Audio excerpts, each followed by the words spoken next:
अस्सलाम वालेकुम dear students. 311 का हमारा एक और लेक्चर मॉलिक्यूलर ऑर्बिटल थ्योरी। ये रिलेटेड है सेम हमारा जो टॉपिक अभी चल रहा था, दैट इज़ केमिकल बॉन्डिंग। और केमिकल बॉन्डिंग में हमने आपको लुईस स्ट्रक्चर लिखना सिखाया था, हमने वेस्पर थ्योरी के थ्रू स्ट्रक्चर्स की बात की थी, हमने वैलेंस बॉन्ड थ्योरी के वर्सेस जो है वो के थ्रू स्ट्रक्चर्स की बात की थी। आज हम बात करेंगे मॉलिक्यूलर ऑर्बिटल थ्योरी की। अच्छा, जो लुईस स्ट्रक्चर था उसमें हम क्या करते थे, वैलेंस इलेक्ट्रॉन को हम फिल करते थे और जहाँ पर डबल बॉन्ड बनना होता था वहाँ डबल बॉन्ड बनाते थे और इस तरीके से हम स्ट्रक्चर को ड्रॉ करते थे। और वहाँ पर हम बात करते थे कि एटॉमिक ऑर्बिटल्स जो हैं वो एक दूसरे के ऊपर के साथ ओवरलैप करते हैं। वेस्पर थ्योरी में हम ये बात करते थे कि एटॉमिक ऑर्बिटल जो हैं वो ओवरलैप करते हैं। अच्छा, जब हम वीबीटी के अंदर आए थे तो वैलेंस बॉन्ड थ्योरी में हमने जो कॉन्सेप्ट दिया था वो दिया था हाइब्रिडाइजेशन का, कि हाइब्रिडाइजेशन जो है वो किसी भी मॉलिक्यूल के अंदर होती है और डिफरेंट हाइब्रिडाइजेशन भी जो है वो हमने आपके साथ डिस्कस की थी। और जो हाइब्रिडाइज्ड ऑर्बिटल्स होते हैं वो एक दूसरे के साथ ओवरलैप करते हैं और जो अनहाइब्रिडाइज होते हैं वो भी ओवरलैप कर सकते हैं। मतलब वहाँ पर हाइब्रिडाइजेशन का कॉन्सेप्ट था और काफ़ी चीज़ें जो है वो हमारा जो था स्ट्रक्चर हमें सही प्रिडिक्ट कर रही थी। मॉलिक्यूलर ऑर्बिटल थ्योरी की ज़रूरत क्यों पड़ी? जब हमने ऑक्सीजन का मॉलिक्यूल देखा तो ये सबसे पहले जो ऊपर बना हुआ है ये है ऑक्सीजन का लुईस मॉडल ना। हमने इसी तरह बनाया था क्योंकि उसके वैलेंस शेल में 6 इलेक्ट्रॉन होते हैं, हमने 6 इलेक्ट्रॉन बनाए और फिर उसको ऑक्टेट कंप्लीट करने के लिए हमने ये बॉन्ड भी बना दिया और इसको भी पेयरिंग में लेकर आ गए तो ये डबल बॉन्ड बन गया और इस तरीके से हमने इसका लुईस स्ट्रक्चर बना दिया। और वेस्पर थ्योरी के थ्रू हमने इसके अंदर ये डबल बॉन्ड के साथ स्ट्रक्चर दिया और ये बेहतरीन स्ट्रक्चर है। नज़र भी आ रहा है कि एवरीथिंग इज़ गुड क्योंकि हर एक का ऑक्टेट भी कंप्लीट है। अच्छा, फिर उसके बाद हम जब वैलेंस बॉन्ड में आए तो हमने कहा एक ऑक्सीजन का जो है वो जो वैलेंस इलेक्ट्रॉन है वो 6 हैं, वो ये इस तरीके से ही होंगे यकीनन 2s2 2p4 6 इलेक्ट्रॉन्स। इस तरीके से ऑक्सीजन में भी, इस ऑक्सीजन में भी 2s2 2p4, जाहिर सी बात है ऑक्सीजन में 8 इलेक्ट्रॉन होते हैं तो 6 जो हैं वो उसके बैलेंस में है। अब क्योंकि ये तो कम्प्लीटली फिल्ड है, ये भी कम्प्लीटली फिल्ड है, तो ये जो हाफ फिल्ड है इन्होंने आपस में ओवरलैप कर लिया, ठीक है ना। तो अब जब ओवरलैप करेंगे तो एक ही सिग्मा बनेगा, जाहिर सी बात है दो सिग्मा नहीं बन सकते। तो उसमें से एक ने सिग्मा ओवरलैपिंग कर ली और एक ने पाई ओवरलैपिंग कर ली। अच्छा, ये sp3 हाइब्रिडाइजेशन हो गई है ना। s और p3 के जो ऑर्बिटल्स हैं वो sp3 हाइब्रिडाइज हो गए हैं। ये जो दो ऑर्बिटल्स हैं इनमें लोन पेयर्स मौजूद हैं और ये जो सिंगल पेयर वाले हैं एक ने सिग्मा ओवरलैप कर लिया, एक ने पाई ओवरलैप कर लिया। और ये वीबीटी का मॉडल भी जो है वो ऑक्सीजन को बिल्कुल वैसा ही क्लेम कर रहा है जैसा कि लुईस मॉडल के थ्रू हमने वेस्पर से जो है वो क्लेम किया। और इन दोनों मॉडल ने एक दूसरे को समझे सपोर्ट किया कि हाँ ठीक है, ये बिल्कुल ऐसा ही है कि दो हमारे पास लोन पेयर हैं, यहाँ पे भी दो लोन पेयर हैं ये जो नज़र आ रहे हैं। और इसके अलावा जो है वो दो बॉन्ड है जिसमें से ऑफ कोर्स एक सिग्मा होगा एक पाई होगा। लेकिन जब इसका एक्सपेरिमेंट किया गया, जब एक्सपेरिमेंटल वैल्यू इसकी मालूम की गई तो ये पता लगा कि जो ऑक्सीजन है ये पैरामैग्नेटिक है, ये डायामैग्नेटिक नहीं है। अब पैरामैग्नेटिक क्या होता है और डायामैग्नेटिक क्या होता है? पैरामैग्नेटिक वो होता है जिसके अंदर अनपेयर्ड इलेक्ट्रॉन मौजूद हो और डायामैग्नेटिक वो होता है ऑफ कोर्स जिसके साथ सारे इलेक्ट्रॉन पेयर्ड हो। अब आप देखें ये जो ऑक्सीजन का मॉलिक्यूल है इसमें सब इलेक्ट्रॉन पेयर्ड है, ये भी पेयर है, ये भी पेयर है, ये भी और ये भी बॉन्ड पेयर के साथ ही है, ये बॉन्ड भी पेयर है। एक सिग्मा है लेकिन पेयर है, पाई है लेकिन पेयर्ड है। तो इसमें कोई भी अनपेयर्ड इलेक्ट्रॉन नहीं है, नजर आ रहा ना यहाँ ना यहाँ। जाहिर सी बात है पेयर करेंगे तभी बॉन्ड बनेगा, ठीक है ना। लेकिन जो एक्सपेरिमेंटल वैल्यूज है, जो एक्सपेरिमेंट के थ्रू हमें पता लगा वो ये पता लगा कि इसमें ये पैरामैग्नेटिक कंपाउंड है, ऑक्सीजन का जो मॉलिक्यूल है ये पैरामैग्नेटिक कंपाउंड है। अब इसका मतलब ये हुआ कि हमारे इन दोनों थ्योरीज के अंदर कुछ ना कुछ फ्लॉज हैं और मजीद इसमें इम्प्रूवमेंट की गुंजाइश बाकी है, हमें कुछ ना कुछ और मजीद इम्प्रूवमेंट करनी चाहिए, करनी पड़ेगी। तो उसके लिए हमने बात की कि आज हम एक और थ्योरी डिस्कस करेंगे जिसका नाम है मॉलिक्यूलर ऑर्बिटल थ्योरी। अब फर्क क्या है मॉलिक्यूलर ऑर्बिटल थ्योरी और बाकी थ्योरीज में? मॉलिक्यूलर ऑर्बिटल थ्योरी ये कहती है कि जैसे हम जब हम वीबीटी की बात करते हैं या लुईस मॉडल की बात करते हैं, हम यहाँ पे बात करते हैं कि एटॉमिक ऑर्बिटल्स ओवरलैप कर रहे हैं, ठीक है। यहाँ हम बात कर रहे हैं वीबीटी में कि हाइब्रिडाइज्ड ऑर्बिटल जो है वो ओवरलैप कर रहे हैं। मॉलिक्यूलर ऑर्बिटल क्या कहता है? मॉलिक्यूलर ऑर्बिटल हमें ये कहता है कि जब एटम होता है और वो अभी एटम की फॉर्म में है, कंबाइन नहीं हुआ, उसने मॉलिक्यूल नहीं बनाया, तो जब तक एटम अकेला है तो वो क्या बना रहा है? वो एटॉमिक ऑर्बिटल्स बना रहा है, ठीक है। लेकिन जब एटॉमिक ऑर्बिटल कंबाइन करके एक मॉलिक्यूल बना लेता है, तो अब जो एटॉमिक ऑर्बिटल्स होते हैं वो एटॉमिक ऑर्बिटल्स नहीं रहते, बल्कि वो मॉलिक्यूलर ऑर्बिटल्स बन जाते हैं, ठीक है। ये बात आगे आपको मजीद समझ में आएगी। जब तक एटम्स ने आपस में रिएक्शन नहीं किया है, उस वक्त उनके ऑर्बिटल सिर्फ पर्टिकुलरली उसी एटम के हैं। लेकिन जब दो एटम में मिलकर एक मॉलिक्यूल बना लिया है, अब जो ऑर्बिटल जनरेट होंगे उनको हम कहेंगे वो मॉलिक्यूलर ऑर्बिटल्स हैं। और वो मॉलिक्यूलर ऑर्बिटल्स दोनों एटॉमिक ऑर्बिटल्स से ही रिलेट करेंगे, वो दोनों से ही जनरेट हुए होंगे। तो इलेक्ट्रॉन जो होंगे वो पूरे मॉलिक्यूल के हम काउंट करेंगे, ऐसा नहीं कहेंगे कि इस एटम के इतने इलेक्ट्रॉन है, इस एटम के इलेक्ट्रॉन इतने हैं। हम एज अ होल पूरे मॉलिक्यूल के इलेक्ट्रॉन्स की बात करेंगे कि इस मॉलिक्यूलर ऑर्बिटल में टोटल मॉलिक्यूल के कितने इलेक्ट्रॉन्स जो है वो मौजूद हैं। तो सिंपल बात क्या है कि हमने जो लुईस में कहा था कि एटॉमिक ऑर्बिटल ओवरलैप करेंगे, वो बात, जो वीबीटी में कहा था कि हाइब्रिडाइज ऑर्बिटल ओवरलैप करेंगे, वो बात, और यहाँ पर जो बिल्कुल नई बात है वो ये कि एटॉमिक ऑर्बिटल कन्वर्ट हो जाएंगे, मॉलिक्यूल बनने के बाद कन्वर्ट हो जाएंगे मॉलिक्यूलर ऑर्बिटल्स में, और फिर हम उनकी बात करेंगे कि ओके इलेक्ट्रॉन की फिलिंग जो है उन मॉलिक्यूलर ऑर्बिटल्स में किस तरीके से होगी, ठीक है। अच्छा, अब क्योंकि सारी बात जो है वो इलेक्ट्रॉन्स की हो रही है, तो हमें ये पता लगना चाहिए, हमें ये पता होना चाहिए कि इलेक्ट्रॉन की जो मूवमेंट होती है वो वेव मोशन होती है। और उस वेव मोशन की वजह से जो वेव फंक्शन इस्टेब्लिश किया श्रोडिंगर ने, खास तौर से उसका नाम आता है कि probability of finding an electron is defined by square of wave function. इस सिंबल का नाम है साई, इसको हम साई फंक्शन कहते हैं, और इसकी स्पेलिंग है PSI, ठीक है। साई फंक्शन का जो स्क्वायर होता है वो ये बताता है कि इलेक्ट्रॉन कहाँ पर मौजूद है, ठीक है।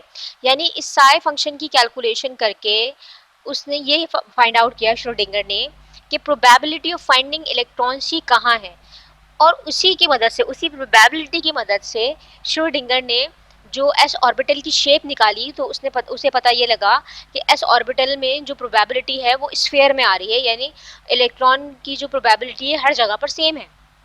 पी ऑर्बिटल की शेप उसने डम बेल निकाली कि जो पी ऑर्बिटल होगा उसमें इलेक्ट्रॉन इस शेप में भी हो सकते हैं और इस शेप में भी हो सकते हैं। यहाँ यहाँ उसकी इन पूरी जगहों में उसने देखा कि प्रोबेबिलिटी आ रही है इलेक्ट्रॉन्स की। तो वेव फंक्शन क्या है? Probability of finding an electron, और इलेक्ट्रॉन वेव की जो है वो सूरत में मूवमेंट उनकी हो रही है।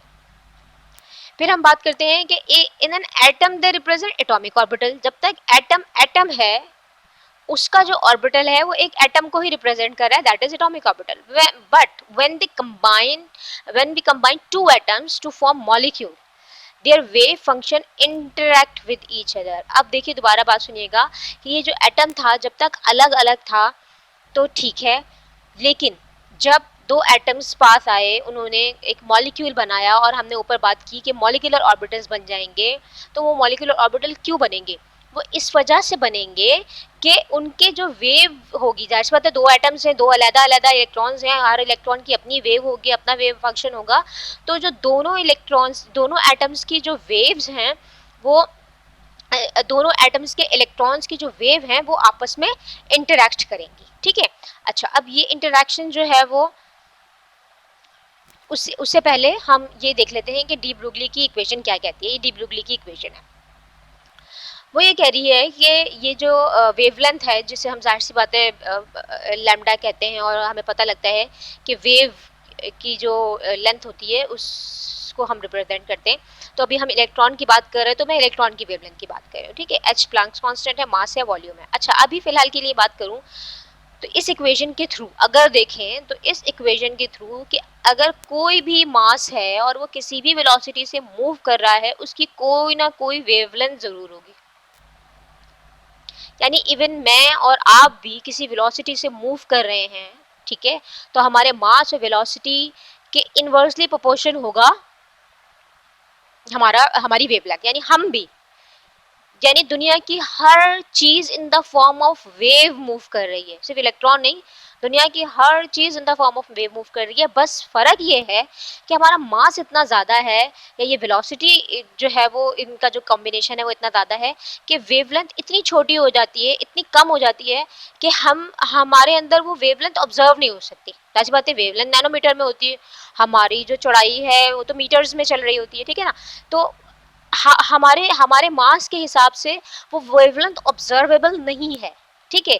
अकॉर्डिंग टू दिस इक्वेशन हर मास का जो भी ऑब्जेक्ट है उसकी कोई ना कोई वेवलेंथ जरूर होगी, ठीक है, लेकिन वो ऑब्जर्वेबल नहीं होगी, क्यों? इसलिए कि उसका मास ज्यादा है, इनवर्सली प्रोपोर्शन है।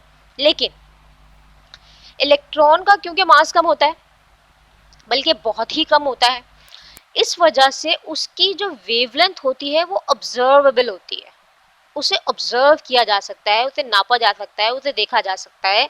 इसका मतलब ये हुआ कि हम जो वेव फंक्शन की बात कर रहे हैं उसमें इलेक्ट्रॉन की जो वेव है वो ऑब्जर्वेबल है, उसके ऊपर बात हो सकती है, उसके वेव फंक्शन की बात हो सकती है। अब इलेक्ट्रॉन जो है वो किसी भी ऑर्बिट के अंदर किस तरीके से मूव करता है इन द फॉर्म ऑफ वेव, ये देख लेते हैं। ये इस तरीके से है, आप इसको ना दो दो वेव्स की तरह लीजिएगा। ये एक वेव है, ये एक वेव यूं जा रही है, ठीक है, इस तरीके से जा रही है, ये वेव है, ठीक है। ट्रफ आ रहा है, क्रेस्ट आ रहा है, ट्रफ आ रहा है, क्रेस्ट आ रहा है, ट्रफ आ रहा है, क्रेस्ट आ रहा है, ठीक। ये एक वेव कंप्लीट हो गई। इसी तरीके से दूसरी वेव भी इसी के अंदर चल रही है, दूसरा इलेक्ट्रॉन होगा भले, लेकिन इसके अंदर कोई ऐसी वेव अलाउ नहीं है जो कि डिस्कनेक्टेड हो। वेव वही अलाउ होगी जो के पूरा सर्किल घूमने के बाद, ऑर्बिट में पूरा घूमने के बाद आराम से वहीं आकर कॉन्साइड हो जाए। इसका क्या मतलब हुआ? इसका मतलब ये हुआ कि हर ऑर्बिट के अंदर हर वेवलेंथ अलाउ नहीं है, कोई पर्टिकुलर वेवलेंथ या पर्टिकुलर एनर्जी की वेवलेंथ जो है वो अलाउ है। अच्छा, वेवलेंथ और एनर्जी को भी जहन में रखिएगा कि वेवलेंथ और एनर्जी एक दूसरे के इनवर्सली प्रोपोर्शन है। वेवलेंथ ज्यादा होगी, एनर्जी कम होगी, वेवलेंथ कम होगी, एनर्जी ज्यादा होगी। अब जरा इधर देखिएगा, ये एक ऑर्बिट है और इसके अंदर एक ये वेव है, ये एक अलाउड वेव है, ठीक है ना। हर तरफ से आप देखिए सब जगह से सेम है और ये आपस में जुड़ी हुई भी है। ये भी एक अलाउड वेव है, इसमें 4 नोड्स बन रहे हैं, ठीक है। ये भी एक अलाउड वेव है, इसमें 5 वेव्स हैं। ये भी एक अलाउड है, ये भी, इसमें 6 हैं। तो समझने की बात क्या है कि इस ऑर्बिट की जो वेव है या इस ऑर्बिट के जो इलेक्ट्रॉन हैं उनकी एनर्जी यकीनन ज्यादा है एज कंपेयर टू दिस। क्यों? इसलिए कि इसकी वेवलेंथ कम है। यहाँ पर 5 वेव्स हैं, उसी उसी ऑर्बिट के साइज सब ऑर्बिट का सेम है। यहाँ पर 4 वेव्स हैं या 3 वेव्स हैं और यहाँ पर ज्यादा वेव्स हैं, तो इसका मतलब ये हुआ कि वेव लेंथ जो है वो कम हो गई है। जब वेव लेंथ कम हो गई तो एनर्जी ज्यादा हो गई। हम कहते हैं ना कि जब कभी भी हमें ट्रांजिशन करनी होती है ग्राउंड स्टेट, लेट सपोज ये ग्राउंड स्टेट है, ground state to excited state, तो यहाँ के इलेक्ट्रॉन को वो जो एनर्जी गैप होता है वो एब्जॉर्ब करना पड़ता है, ठीक है ना। अच्छा, हर एनर्जी नहीं चलेगी, एक पर्टिकुलर गैप है, एक पर्टिकुलर एनर्जी है जो चाहिए यहाँ से यहाँ आने के लिए। वो पर्टिकुलर एनर्जी क्या है? वो पर्टिकुलर एनर्जी ये है कि वो फिट हो जाए इस जगह से इस जगह जाकर, कि उसकी जो वेवलेंथ यहाँ पर है इतनी एनर्जी चाहिए कि उसकी वेवलेंथ ये हो जाए। अगर इतनी होगी तो वो जंप कर सकेगा, एक्साइटेड स्टेट में जा सकेगा, अदरवाइज नहीं। तो कंक्लूजन क्या है? कंक्लूजन ये है कि इलेक्ट्रॉन्स जो हैं वो इन the form of wave move करते हैं और हर वेवलेंथ जो है वो मूव नहीं कर सकती। हर ऑर्बिट के अंदर कुछ अलाउड वेव्स ही होती हैं जो कि मूव कर सकती हैं।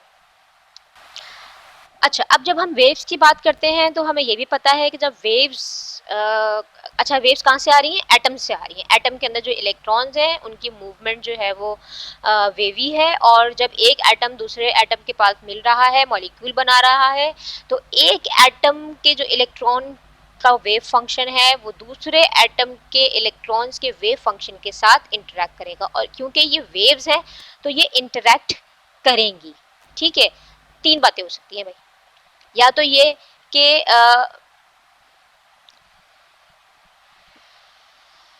कि ये जो इंटरेक्शन है, अच्छा पहले ये देख लेते हैं। इलेक्ट्रॉन्स और atom are moving in the form of wave having certain wavelength. ये बात अभी हमने डिस्कस की है कि अगर किसी भी एटम की हम बात करें तो उसके अंदर जो इलेक्ट्रॉन्स होते हैं वो एक कोई ना कोई पर्टिकुलर वेवलेंथ के साथ ही मूव कर रहे होते हैं, हर वेवलेंथ अलाउ नहीं होती, ठीक है। When atom form molecule their waves interact each other, जो मैंने भी आपसे बात की कि एटम जब तक एटम है उसकी अपनी वेवलेंथ है, अपना हिसाब किताब है, उसके अपने इलेक्ट्रॉन्स हैं, वो उसके अपने ऑर्बिट में है। लेकिन जब मॉलिक्यूल बन गया तो अब क्या होगा कि ये जो दोनों एटम्स के इलेक्ट्रॉन्स के वेव फंक्शन है वो आपस में इंटरैक्ट करेंगे। अब ये जो इंटरैक्शन होगा ये दो तरीके का हो सकता है, ये कंस्ट्रक्टिव भी हो सकता है और डिस्ट्रक्टिव भी हो सकता है। जाहिर सी बात है, हम देखते हैं कि वेव जो होती हैं जब इंटरैक्ट करती हैं तो वो कंस्ट्रक्टिव भी इंटरैक्शन होता है और डिस्ट्रक्टिव भी इंटरैक्शन होता है। ये मैंने दो एटम्स बनाए ए और बी, और साइड में जो ये ब्लू कलर का बनाया है मैंने कोशिश की बनाने की कि ये इलेक्ट्रॉनिक क्लाउड है और एक इलेक्ट्रॉन जो है वो अपनी पर्टिकुलर वेवलेंथ के साथ ये मूव कर रहे हैं, ठीक है। ये दो अलग अलग एटम्स हैं। लेट्स सपोज तीन केसेस हो सकते हैं, तीन बातें हो सकती है। Number one, when there is no interaction, जब कोई भी इंटरेक्शन नहीं है तो मसला ही कोई नहीं है।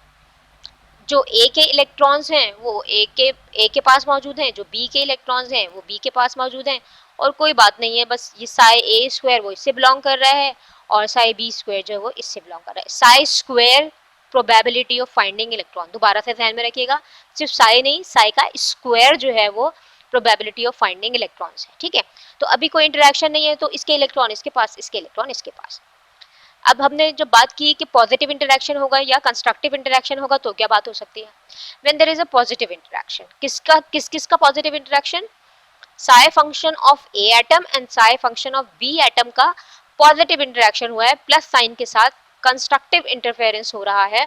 तो उस वक्त जो इसका स्क्वायर होगा, क्योंकि साई का स्क्वायर लेना है, ठीक है, और साई क्या है, दोनों दोनों एटम्स के इलेक्ट्रॉन्स, ठीक है। जब मैं इसका स्क्वायर लूंगी तो according to formula a plus b whole square is equal to a square plus 2ab plus B square, ठीक है ना। तो इसका मतलब ये हुआ कि हमारे पास क्या क्या चीजें बनेंगी, psi square of a, psi square of b and 2 psi a B.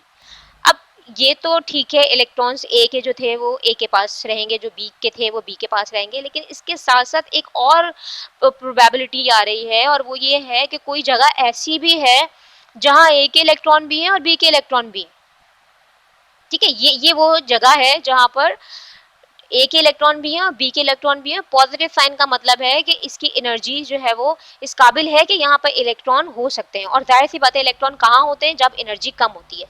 जिस जिस एनर्जी लेवल की एनर्जी कम होती है वहां पर finding probability of finding electron ज्यादा होती है। अच्छा, अब जब नेगेटिव इंटरेक्शन है तो सेम वही बात है कि यहाँ प्लस के बजाय मैंने माइनस साइन लगा दिया, और A square minus 2ab plus B square के फॉर्मूले के साथ मैंने यहाँ माइनस लगा दिया। अब माइनस साइन का क्या मतलब है, सेम वही वाली बात है कि दोनों तरफ के इलेक्ट्रॉन्स की प्रोबेबिलिटी है, लेकिन ये माइनस साइन ये बता रहा है कि ये जो है यहाँ पर इसकी एनर्जी जो है वो ज़्यादा होगी। अच्छा, अब ये जो ऑर्बिटल्स हैं, जो नए ऑर्बिटल्स बने, जिनको मैं कह रही हूँ मॉलिक्यूलर ऑर्बिटल है। मॉलिक्यूलर ऑर्बिटल क्यों कह रही हूँ, इसलिए कि इसमें ए एटम भी है, इसमें बी एटम भी है, इसमें ए एटम भी है, इसमें बी एटम भी, ये दोनों मॉलिक्यूलर ऑर्बिटल है, ठीक है। जिसमें इलेक्ट्रॉन होने के चांसेस ज्यादा हैं वो ये वाला ऑर्बिटल है, और इसके लिए मैं वर्ड यूज कर रही हूँ बॉन्डिंग मॉलिक्यूलर ऑर्बिटल, ठीक है। और ये वाला जो ऑर्बिटल है जिसकी एनर्जी ज्यादा है और जिसमें चांसेस कम है इलेक्ट्रॉन्स के होने के, that is anti bonding orbitals, ठीक है। ये इंटरेक्शन जो है वो कंस्ट्रक्टिव इंटरेक्शन और डिस्ट्रक्टिव इंटरेक्शन है कि जो दो वेव्स हैं जब इस तरीके से मूव करेंगी, ठीक है ना, ये दोनों वेव्स हैं सेम नजर आ रही हैं, और जब ये आपस में इन्होंने कंस्ट्रक्टिव इंटरफेरेंस किया तो आपने देखा कि इनकी जो हाइट थी, इनका एम्पलीट्यूड था वो बढ़ गया, ठीक है ना, ये कंस्ट्रक्शन हो गई है, राइट। और जब ये दोनों ऑपोजिट थी तो ये डिस्ट्रक्टिव इंटरफेरेंस हुआ और ये इलेक्ट्रॉन कि हमारे पास ये लाइन आ गई कि ओके ये तो कोई -2 साई ए बी, राइट। अच्छा, ये जो जगह है ना, ये वाली जगह, इसको हम कहते हैं नोड, ठीक है। ये जो पॉजिटिव साइन है ये शो कर रहा है कि यहाँ पर इलेक्ट्रॉन की स्पिन पॉजिटिव है और ये नोड पर आकर अब इसकी स्पिन नेगेटिव हो गई, फिर जब यहाँ जाएगी इस नोड के ऊपर आएगी तो फिर पॉजिटिव हो जाएगी, फिर नेगेटिव हो जाएगी, इस तरीके से ये वेव चलती चली जाएगी, राइट।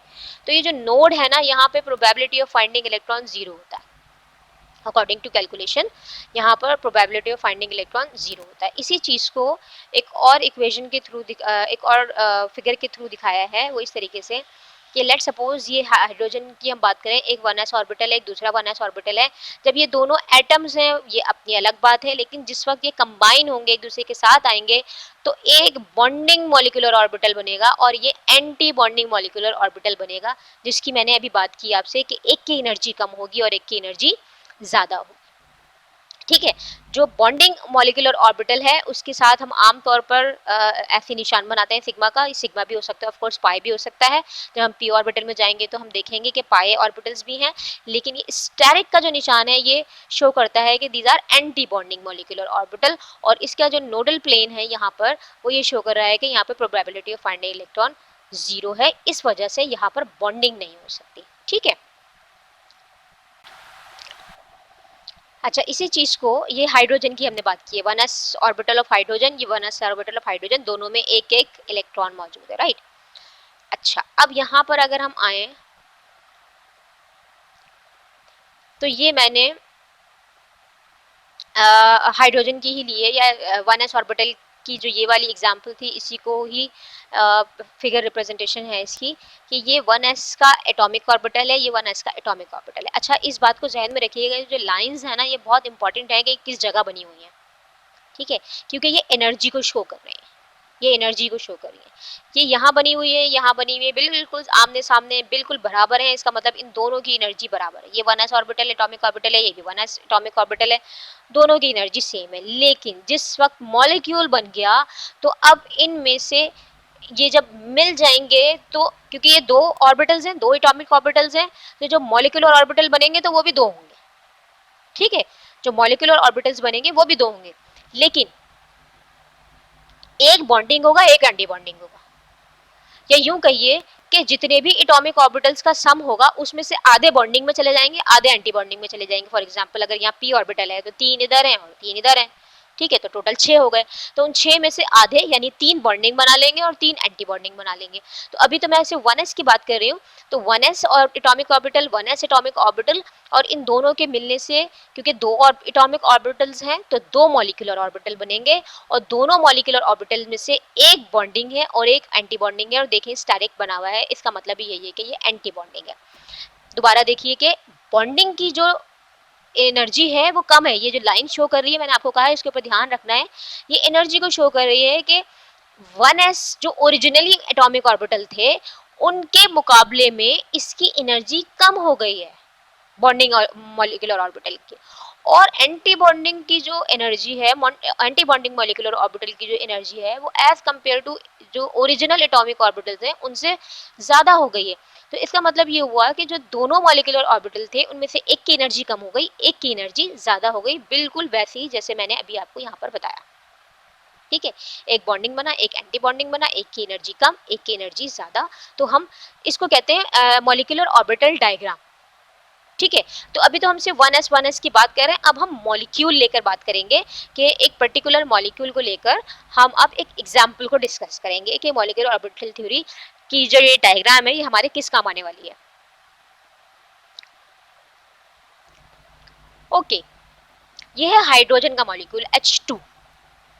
H2 की कॉन्फ़िगरेशन 1s1, बस एक ही इलेक्ट्रॉन होता है इसके पास, और क्योंकि यहाँ पे भी 1s इलेक्ट्रॉन है, यहाँ पे भी 1s इलेक्ट्रॉन है, ये बिल्कुल वैसी ही डायग्राम है जैसे अभी हमने पीछे देखी कि एक बन जाएगा बॉन्डिंग 1s, एक बन जाएगा एंटी बॉन्डिंग 1s। अब यहाँ बॉन्डिंग एंटी बॉन्डिंग नहीं लिखा हुआ, लेकिन स्टैटिक बता रहा है कि ये एंटी बॉन्डिंग है। ठीक है, अच्छा, एनर्जी किसकी ज़्यादा किसकी कम हमें पता है, बॉन्डिंग की एनर्जी कम होती है, बॉन्डिंग मॉलिक्यूलर ऑर्बिटल की एनर्जी कम होती है, एंटी बॉन्डिंग की ज़्यादा होती है। दोबारा सुनिएगा, ये एटॉमिक ऑर्बिटल्स है।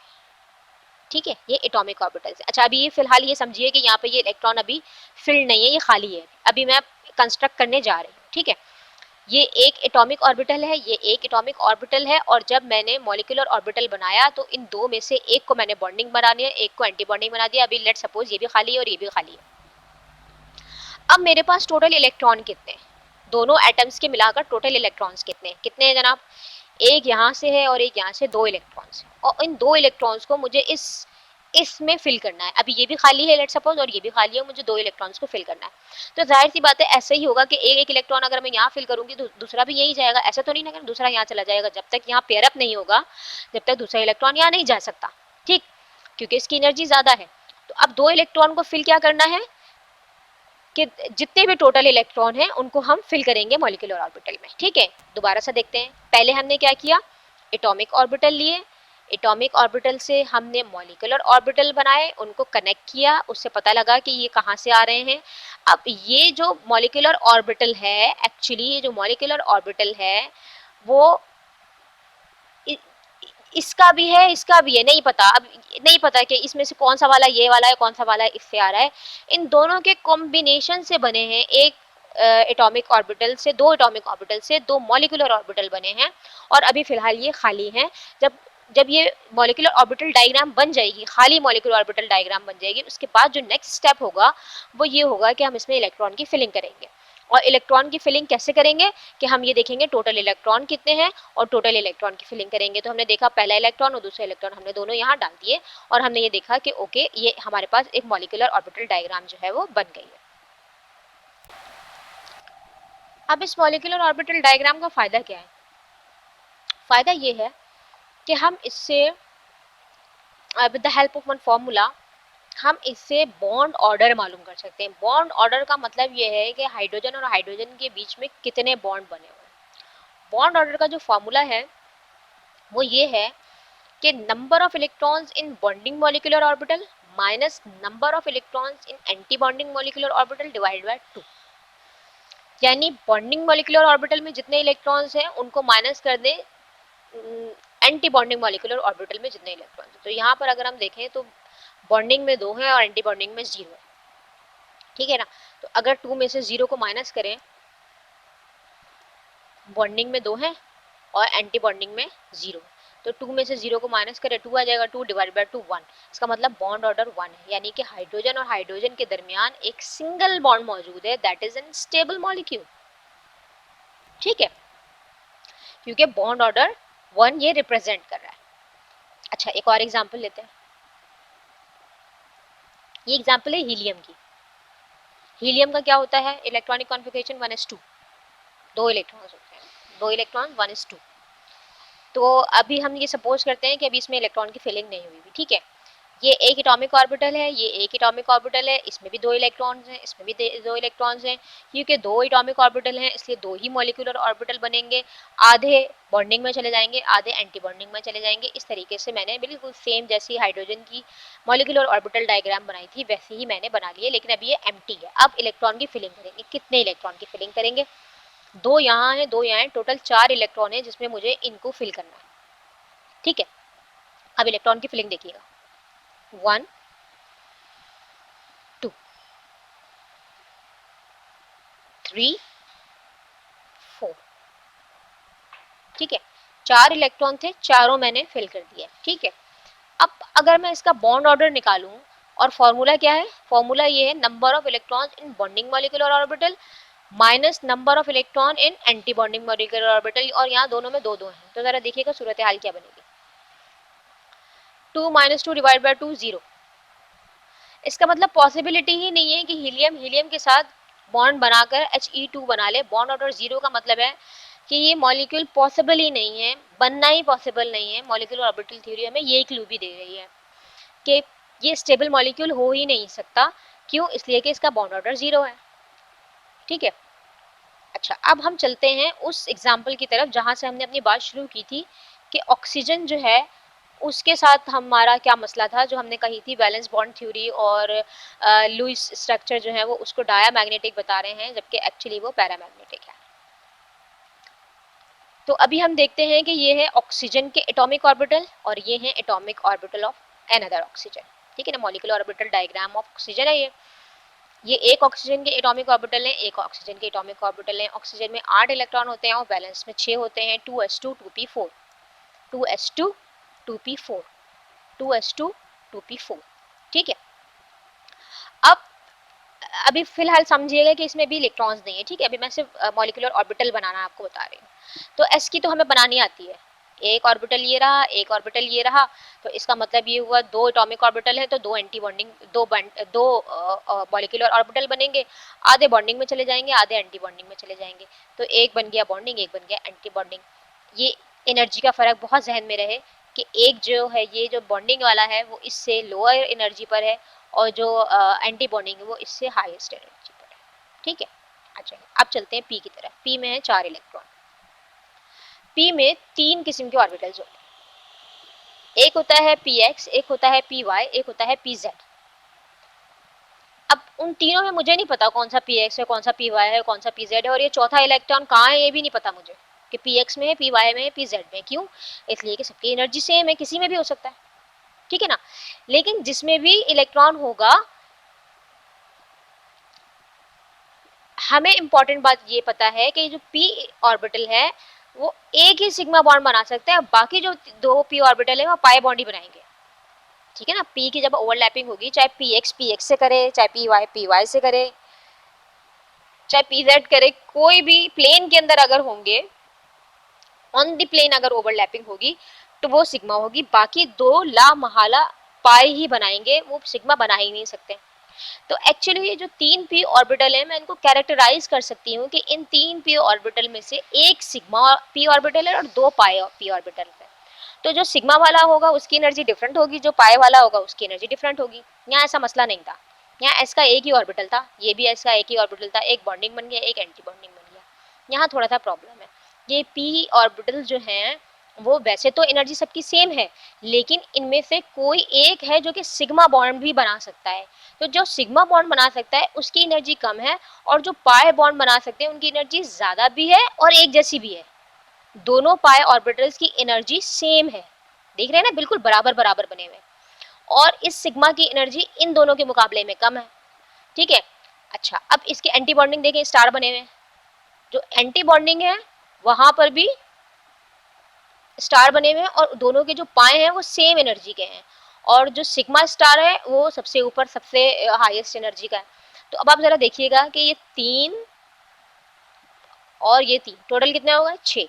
उन 6 में से आधे बॉन्डिंग बना लिए और आधों ने एंटी बॉन्डिंग बना लिया। आधे का मतलब 3। उन 3 में से भी डिस्टिंग्विश मैंने ऐसे किया है कि जो सिग्मा है उसकी एनर्जी डिफरेंट है, और जो पाए हैं उनकी एनर्जी सिग्मा से डिफरेंट है, सिग्मा से ज्यादा है, लेकिन आपस में बराबर है, ठीक है।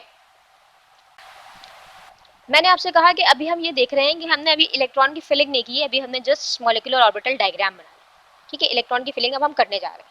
अच्छा, कितने इलेक्ट्रॉन की फिलिंग करनी है? हमें इलेक्ट्रॉन की फिलिंग करनी है 2, 2 4 और 2 6, ये और 6 इधर, 12, टोटल 12 इलेक्ट्रॉन्स की फिलिंग करनी है, ठीक है। तो आप जरा देखिएगा, मेरे कर्सर को देखते जाइएगा, इलेक्ट्रॉन की फिलिंग 1 2, 12 इलेक्ट्रॉन की फिलिंग करनी है। 1 2 3 4 5 6 7, 7 के बाद 8 ये नहीं होगा, 7 के बाद 8 ये होगा। क्यों? इसलिए कि सेम एनर्जी के हैं, तो बजाय इसके कि 8th इलेक्ट्रॉन पेयर अप हो, वो पहले बराबर और सेम एनर्जी वाले में जाएगा, बाद में जो 9th इलेक्ट्रॉन आएगा वो पेयर अप होगा, ठीक है ना। तो यहाँ तक कितने हो गए थे? 4 5 6 7, ये है 8, ये है 9 और ये है 10, ठीक है। 10 इलेक्ट्रॉन होगा, और हमें कितने की करनी है? 12 इलेक्ट्रॉन की करनी है। तो 11 कहाँ जाएगा? यहाँ। 12 कहाँ जाएगा? यहाँ। पेयर अप नहीं होगा, यहाँ जाएगा। क्यों? इसलिए कि इन दोनों की एनर्जी सेम है। दोबारा देखिएगा 12 इलेक्ट्रॉन्स की फिलिंग। 12 कैसे है पहले ये भी देख लें। 2 ये रहे, 2 ये, 4 5 6 7 8 9 10 11 12, ठीक है। टोटल 12 इलेक्ट्रॉन्स हैं, और ये मैंने बना लिए, लेकिन अभी ये खाली है, मैं अब इनको फिल करने जा रही हूँ, ठीक है। 1 2 3 4 5 6 7, 7 के बाद 8 ये वाला है, फिर 9 ये वाला है, फिर 10 ये वाला है, ठीक है। 10 के बाद 11, 12 इसके बराबर में नहीं आएगा, सेम एनर्जी की वजह से पहले 12 यहाँ जाएगा। अच्छा, अब ये ऑक्सीजन है। अगर मैं ये देखूं कि इसका बॉन्ड ऑर्डर क्या है, तो हम ये देख लेते हैं कि इसके बॉन्डिंग ऑर्बिटल में कितने हैं और एंटी बॉन्डिंग में कितने हैं। बॉन्डिंग देख लें इसके, ये बॉन्डिंग है इसका, और ये सारे बॉन्डिंग है इसके, है ना, ये सारे बॉन्डिंग है इसके। 6 और 2 8 बॉन्डिंग में हो गए, और 2 और 2 4 एंटी बॉन्डिंग में होगा, ठीक है। ठीक है ना, समझ आ रहा है।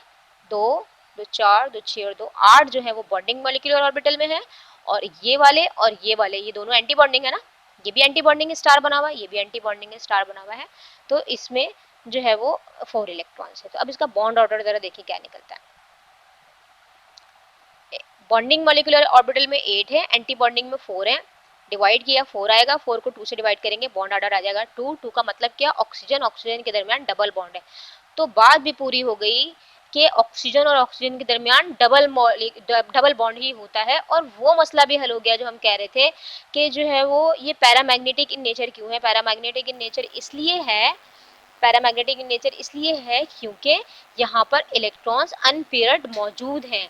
क्यों, इसलिए कि हमने मॉलिक्यूलर ऑर्बिटल डायग्राम्स बनाई हैं, और मॉलिक्यूलर ऑर्बिटल डायग्राम के थ्रू हमें ये पता लगा है कि इलेक्ट्रॉन पेयर्ड में नहीं है बल्कि ये अनपेयर्ड मौजूद है। ठीक है, तो आज के लेक्चर में हमने ये सीखा कि जो एटॉमिक ऑर्बिटल होते हैं वो अलहदा बात है। जब एटम्स मिलके मॉलिक्यूल बनाते हैं तो वो उतने ही मॉलिक्यूलर ऑर्बिटल्स भी बना लेते हैं। उन मॉलिक्यूलर ऑर्बिटल्स में से आधे बॉन्डिंग में चले जाते हैं, आधे एंटी बॉन्डिंग में चले जाते हैं। ठीक है, एस की डायग्राम इतनी ही बनेगी ऑफ कोर्स, और पी की डायग्राम्स इस तरीके से बनेगी। पी में थोड़ा सा डिफरेंस इसलिए है कि हमने कहा कि ये तीनों पी बराबर नहीं है, इनमें से एक पी क्योंकि सिग्मा बनाता है, देखिए लगा हुआ भी है सिग्मा, ठीक है ना, तो इसकी एनर्जी डिफरेंट है। और जो पाए बनाते हैं उनकी एनर्जी आपस में सेम है लेकिन सिग्मा के मुकाबले में डिफरेंट है। तो हमने इस तरीके से इसकी मॉलिक्यूलर ऑर्बिटल डायग्राम बनाई। फिर जब मॉलिक्यूलर ऑर्बिटल डायग्राम बन जाती है उसके बाद हम नंबर ऑफ इलेक्ट्रॉन्स की फिलिंग करते हैं। नंबर ऑफ इलेक्ट्रॉन की फिलिंग करने के बाद हम बॉन्ड ऑर्डर मालूम करते हैं, और बॉन्ड ऑर्डर मालूम करने का फॉर्मूला ये है कि number of electrons in bonding molecular orbital minus करेंगे हम number of electrons in anti bonding molecular orbital, और उसको डिवाइड करेंगे 2 से।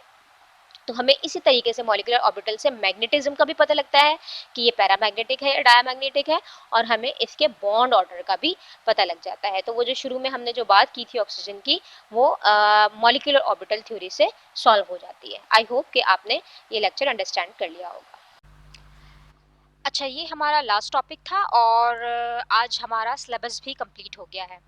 तो थोड़ा सा ओवरव्यू ले लेते हैं पूरे सिलेबस का कि क्या क्या चीज़ें हमने जो है वो डिटेल में डिस्कस की थी। सबसे पहले हमने एक चैप्टर स्टार्ट किया था, उसका नाम था chemical reactions in aqueous solution. और chemical reaction in aqueous solution में सबसे पहले बात की थी हमने एक्वस सॉल्यूशन की कि एक्वस सॉल्यूशन होता क्या है, और उसको हमने डिटेल में डिस्कस किया था with the help of conductance के कौन से कंपाउंड्स ऐसे होते हैं जिनकी कंडक्टिविटी होती है, कौन से ऐसे होते हैं जिनकी कंडक्टिविटी नहीं होती, दोनों ही अगर एक्वस सॉल्यूशन है। एग्जांपल मैंने आपको इसमें शुगर और सॉल्ट की दी थी, और वजह क्या होती है, कौन से आयनिक कंपाउंड्स होते हैं, कौन से मॉलिक्यूलर कंपाउंड्स होते हैं, और उनकी कंडक्टेंस क्यों होती है और क्यों नहीं होती। ठीक है, हमने यहाँ पर ये बात की थी। फिर उसके बाद एक्वस सॉल्यूशन के अंदर जो रिएक्शंस होते हैं उनमें जो हमने पहला रिएक्शन पढ़ा था वो था प्रेसिपिटेशन रिएक्शन।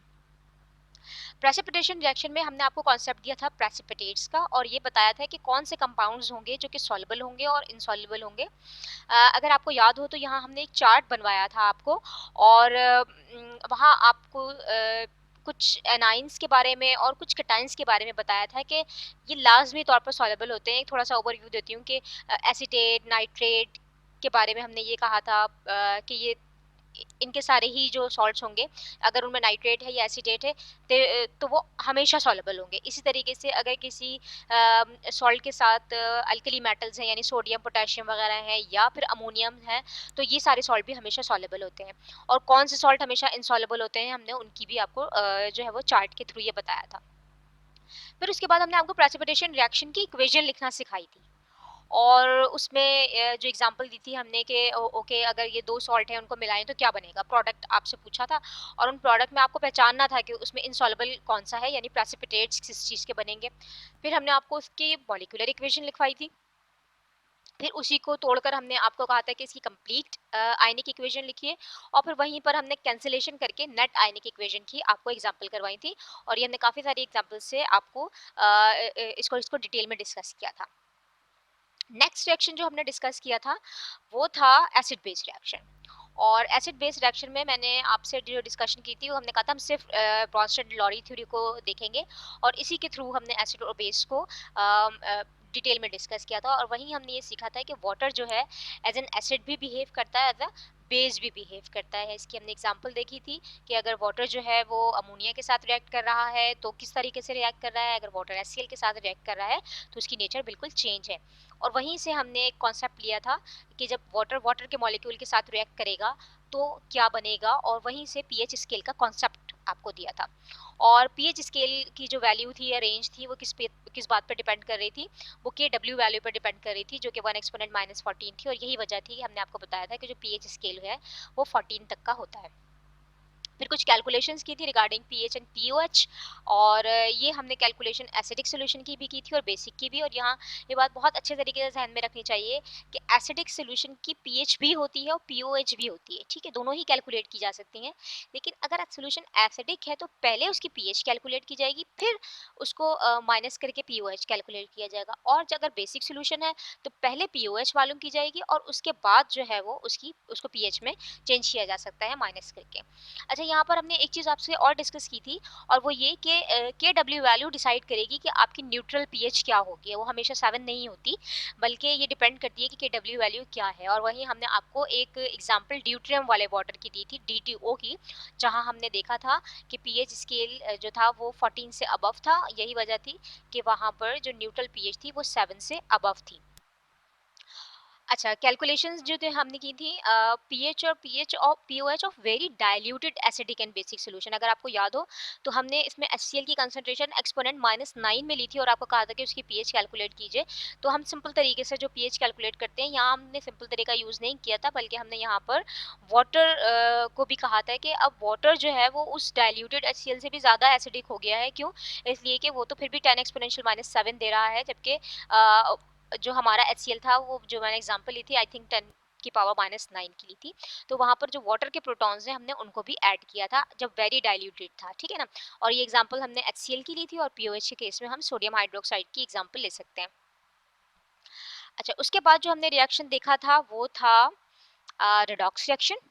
और रिडॉक्स रिएक्शन में हमने सबसे पहले जो डिस्कशन की थी वो थी ऑक्सीडेशन नंबर की, क्योंकि जाहिर सी बात है ऑक्सीडेशन नंबर जाने बगैर हम नहीं पता कर सकते कि किसी भी चीज़ के अंदर रिडक्शन हो रही है या ऑक्सीडेशन हो रही है। तो हमने आपको सबसे पहले रूल्स बताए थे कि किसी भी एलिमेंट का ऑक्सीडेशन नंबर कैसे असाइन होगा। हमने आपको 5-6 रूल्स बताए थे। उसके बाद कुछ एग्जांपल्स करवाई थी कि आप किसी भी मॉलिक्यूल के अंदर कैसे किसी पर्टिकुलर एलिमेंट का ऑक्सीडेशन नंबर मालूम कर सकते हैं। जब ये चीज़ आप सीख जाएंगे तभी आप बता सकते हैं कि रिडक्शन क्या होती है और ऑक्सीडेशन क्या होती है। और ये सारी बातें हम रिडक्शन और ऑक्सीडेशन, ये जो जितनी भी चीज़ें हैं, हम in terms of electron transfer के हिसाब से बात कर रहे हैं कि रिडक्शन क्या होता है, it's gain of electron, oxidation loss of electron. और इसी कंट्रास्ट में हमने रिड्यूसिंग एजेंट और ऑक्सीडाइजिंग एजेंट भी आपको समझाया था कि जिसमें इटसेल्फ ऑक्सीडेशन होती है वो रिड्यूसिंग एजेंट होता है, और जिसमें इटसेल्फ रिडक्शन होती है वो ऑक्सीडाइजिंग एजेंट होता है। और उसके बाद हमने आपको प्रैक्टिस करवाई थी कि रिडॉक्स इक्वेशन को बैलेंस कैसे करना है। ये थोड़ा ट्रिकी था, और रिडॉक्स इक्वेशन को हमने बैलेंस करवाया था एसिडिक मीडियम में भी और बेसिक मीडियम में। यहाँ हमने आपको ये बताया था कि आपको या तो गिवन होगा कि आप इसको एसिडिक या बेसिक मीडियम के अंदर बैलेंस करें, या फिर आपको इक्वेशन देखकर ये अंदाज़ा लगाना होगा कि ये एसिडिक में बैलेंस होगी या बेसिक में होगी। अगर उसमें कहीं OH का जिक्र आ रहा होगा उस इक्वेशन में, तो लाजमी सी बात है कि उसे बेसिक मीडियम में ही जो है वो बैलेंस होना चाहिए। फिर उसके बाद हमने बातें की थी और कॉन्सेप्ट दिया था आपको मोल और मोलैरिटी का। ये थोड़ा अच्छा सा कॉन्सेप्ट आपको होना चाहिए कि मोल्स क्या होते हैं, मोलैरिटी क्या होती है। अगर किसी सॉल्यूशन के अंदर वाटर डाल दिया जाए तो नंबर ऑफ मोल्स सेम रहते हैं, मोलैरिटी डिफरेंट हो जाती है। या अगर मोलैरिटी एक किसी पर्टिकुलर मोलैरिटी का सॉल्यूशन है और हम उसमें से थोड़ा सा सॉल्यूशन लेते हैं, तो उस थोड़े से सॉल्यूशन की मोलैरिटी भी वही होती है, और जो बिल्कुल स्टॉक सॉल्यूशन है उसकी मोलैरिटी भी सेम होती है। यहाँ हमने आपको ये एक बहुत इंपॉर्टेंट कॉन्सेप्ट दिया था कि मोल और मोलैरिटी एक्चुअली होती क्या है। और फिर उसके बाद आपको सिखाया था कि कैलकुलेशंस कैसे करनी है, कि किसी भी गिवन सॉल्यूशन में अगर अमाउंट गिवन है और ये पता है कि वो किस चीज़ का सॉल्यूशन है, तो हम उसकी मोलैरिटी मालूम कर सकते हैं। इसी तरीके से अगर मोलैरिटी पता है और ये पता है कि वो किस चीज़ की है, क्या वॉल्यूम है, तो हम उसका अमाउंट भी कैलकुलेट कर सकते हैं कि उस पर्टिकुलर चीज़ का कितना अमाउंट लेकर हम इतने वॉल्यूम में डिसॉल्व करेंगे तो उस पर्टिकुलर मोलैरिटी का सॉल्यूशन बनेगा। फिर हमने एंड में आपको एक कॉन्सेप्ट दिया था C1V1 = C2V2 वाला जो हमने एक डिस्कस किया था आपसे फॉर्मूला, कि ये जो कैलकुलेशन हम इस फॉर्मूले के थ्रू जो कैलकुलेशन करते हैं वो फॉर डाइल्यूशन करते हैं, यानी अगर कोई कंसंट्रेटेड सॉल्यूशन है तो उससे आप डाइल्यूट सॉल्यूशन कैसे बना सकते हैं, या अगर यानी कि उसका वॉल्यूम कितना लेंगे किसी पर्टिकुलर वॉल्यूम में डिसॉल्व करने के लिए कि उसकी कंसंट्रेशन इतनी डाइल्यूट हो जाए, या अगर आपको वॉल्यूम गिवन है तो आप उसकी कंसंट्रेशन बता सकते हैं। ये दोनों हमने आपको एग्जांपल्स प्रैक्टिस कराई थी। उसके बाद हमारा सेकंड चैप्टर स्टार्ट हुआ था, और सेकंड चैप्टर था हमारा केमिकल बॉन्डिंग, और उसमें हमने सबसे पहले बात की थी आयनिक बॉन्ड की। और आयनिक बॉन्ड में हमने आपको बताया था कि आयनिक बॉन्ड बनते कैसे हैं, किस तरीके से अट्रैक्शन होती है और लॉस ऑफ इलेक्ट्रॉन और गेन ऑफ इलेक्ट्रॉन होता है। एग्जाम्पल हमने सोडियम क्लोराइड की ली थी, और फिर उस अट्रैक्शन की वजह से आयनिक बॉन्ड बनता है। फिर हमने एक चीज़ डिस्कस की थी कि स्ट्रेंथ किस चीज़ पर डिपेंड करती है आयनिक बॉन्ड की, वहाँ हमने एक फार्मूला देखा था, और उस फार्मूले के अकॉर्डिंग वो चार्ज के मल्टीपल के डायरेक्टली प्रोपोर्शन और डिस्टेंस के इनवर्सली प्रोपोर्शन था। तो उसको लेते हुए हमने स्ट्रेंथ ऑफ आयनिक बॉन्ड जो है वो डिस्कस की थी। उसके बाद हमने ये कहा था कि आयनिक बॉन्डिंग के अंदर कौन कौन से एनर्जीज इन्वॉल्व होती हैं, और इसमें हमने डिटेल में डिस्कस की थी कि इसमें सबसे पहले जो है वो मतलब इंथैल्पी चेंज की बात कर रही हूँ कि जब आयनिक बॉन्ड बनता है तो क्या क्या इंथैल्पी चेंज आते हैं। तो उसमें हमने सबसे पहले बात की थी कि ओके, एक होगी आयनाइजेशन पोटेंशियल होगा, एक यकीनी से पहले तो सब्लिमेशन होगा, ठीक है ना। पहले सब्लिमेशन होगा कि वो जो भी मेटल है वो गैशियस फॉर्म में जाएगा, क्योंकि सारा काम गैशियस फेस के अंदर होता है, जो बॉन्डिंग हो रही है। तो फिर जो है वो जब गैशियस फेज में जाएगा तो उसकी जो एनर्जी है वो सब्लिमेशन एनर्जी होगी। फिर उसके बाद हमने आयनाइजेशन पोटेंशियल की बात की थी कि उसके इलेक्ट्रॉन को बाहर निकालने के लिए कितनी एनर्जी चाहिए। फिर उसके बाद हमने इलेक्ट्रॉन एफिनिटी की बात की थी कि इलेक्ट्रॉन गेन करने के लिए कितनी एनर्जी जो है वो रिक्वायर्ड होगी। इसके अलावा हमने बात की थी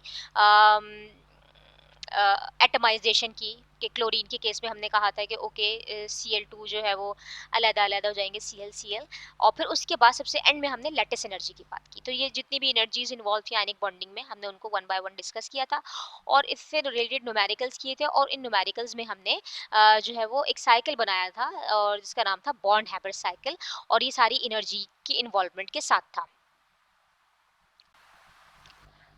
उसके बाद हमने डिस्कशन की थी कोवेलेंट बॉन्ड्स की, और कोवेलेंट बॉन्ड को हमने डिटेल में डिस्कस किया था।